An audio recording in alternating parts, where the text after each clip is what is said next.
Si Celsey Cangco nagulat sa mga pahayag ni Jack Roberto at si Kylie naman ay naging speechless. Mukhang sobrang effective nga bilang love team ang tambalan ni Kylie Padilla at Jack Roberto.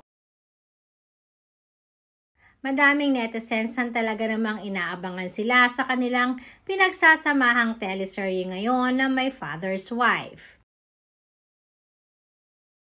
Ayon nga sa mga netizens ay nakikita silang kakaibang spark kina Jack at kay Kylie nang mukhang may special na di umano para sa dalawa.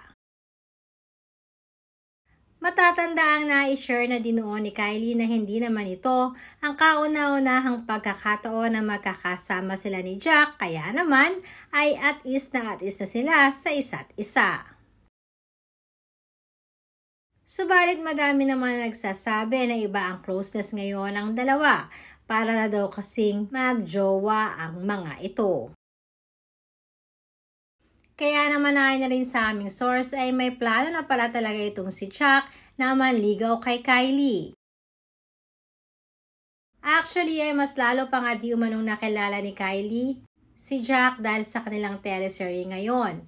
At hindi na nakakapagtaka, kaya naman iba na ang closeness ng dalawa.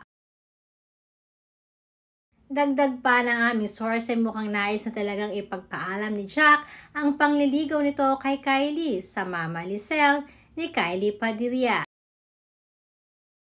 Dahilan naman upang masyak ang mama ni Kylie.